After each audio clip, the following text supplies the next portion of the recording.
Magandang araw mga ka-aerial defense, may ibabahagi na naman ako sa inyo dahil ngayong araw na ito ay may bagay tayong pag-uusapan, bagong joint patrol ng Pilipinas at Estados Unidos sa West Philippine Sea inihahanda na. China na alarma nagpadala ng 27 na barko. Pero bago tayo magpatuloy, wag mo muna kalimutan mag-like, share, and subscribe, paki-follow at like muna ng aming page na nasa description na ang link. Nakipagpulong si U.S. Ambassador to the Philippines Mary Kay Carlson kay Defense Secretary Gilberto Teodoro Jr., at mga opisyal ng Armed Forces of the Philippines para talakayin ang mga plano para sa defense cooperation, na kinabibilangan ng mga bagong joint patrol sa West Philippine Sea. Habang hindi nagbigay si U.S. Ambassador ng mga detalye sa kanilang joint patrol, sinabi ni AFP Chief General Romeo Bronner Jr., na ang joint patrols ay kinakailangan upang mas maipatupad ang isang rules-based international order. Ang unang joint patrol ng Pilipinas at US ay isinagawa noong November 2023, sa West Philippine Sea at iba pang lugar sa karagatan malapit sa Taiwan na nasa loob ng exclusive economic zone ng bansa. Nagprotesta ang China sa mga patrol na ito na sinasabing nakagambala sa umiiral na negosasyon sa ibang mga bansa tungkol sa South China Sea. Nagpadala ang Beijing ng aabot sa 27 na mga barko sa West Philippine Sea sa isang major maritime militia rotation. Ang paggalaw na ito ay iniulat ng American Maritime Security Expert nitong Sabado, ika-21 ng Enero, ilang araw matapos na magkita ang mga opisyal ng Pilipinas at China, at magkasundo na ipanatili ang communication lines para sa friendly dialogue at pahupain ang tensyon. Bago ang napaulat na paggalaw nitong Sabado, nag-convene ang Pilipinas at China sa kanilang ika-8 bilateral consultation mechanism meeting sa Shanghai, at pumayag na pahupain ang tensyon hindi lamang sa South China Sea kundi maging sa diplomatic arena. Matatandaan na kamakailan ay sinitin ng China ang Pilipinas matapos na batiin ni Pangulong Ferdinand Marcos Jr., ang President-elect ng Taiwan na si Lai Ching-te. Aabot naman sa 80% o 8 sa bawat 10 Pilipino ang pabor na bumuo ang Pilipinas ng isang alyansa, at palakasin pa ang ugnayan nito sa ibang bansa upang protektahan ang karapatan ng bansa sa West Philippine Sea. Batay ito sa isinagawang survey ng Pulse Asia sa isang forum na may kagnayan sa ika-7 anibersaryo ng naipanalong kaso ng Pilipinas laban sa China hinggil sa agawan ng teritoryo sa West Philippine Sea. Isinagawa ang survey mula ika-19 ng Hunyo hanggang 23 na nilahukan ng may 1,200 respondents. On the support of majority of the Filipinos towards the U.S. Well, of course, I think it's natural for many Filipinos or majority of the Filipinos to say or to agree that the government, the Marcos Jr. administration should be working with the U.S. because the U.S. continues to remain top of mind in the minds of the public. There's much visibility in terms of statements, press releases made by the U.S. government, our own ambassador as well, in terms of how we want to be able to maintain sovereignty in the West Philippine Sea. So the U.S. is a natural ally. We have shared values. We have, of course, the historical past that we have with them.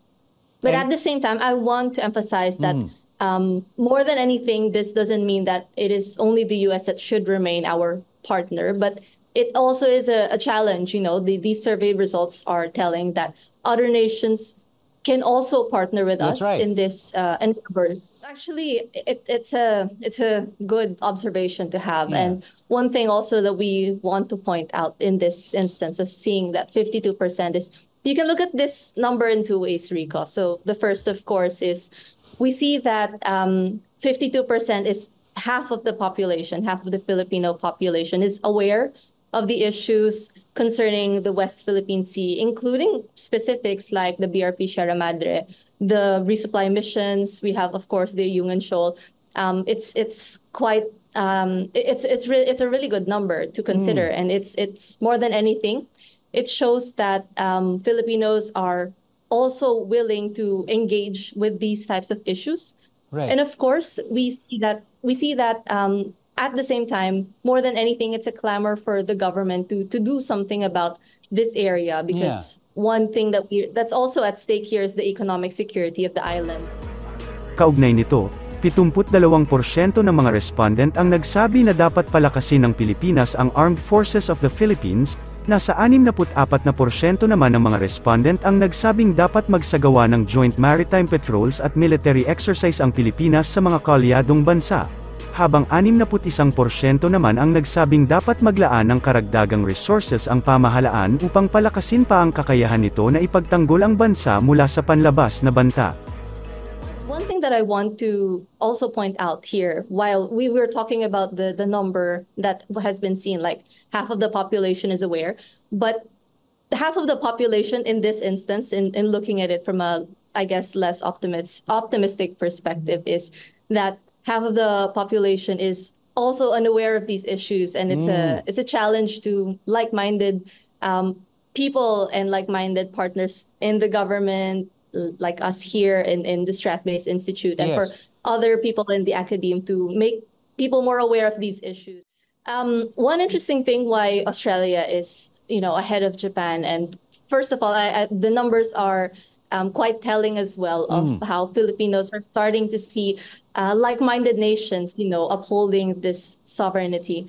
And an interesting thing is that 40% of Filipinos see Australia, 40%, 42, 43% see Australia and Japan. But one thing I want to emphasize as well is that we see Australia leading in this instance by a small margin from Japan because of, also, as I mentioned, the visibility to the public.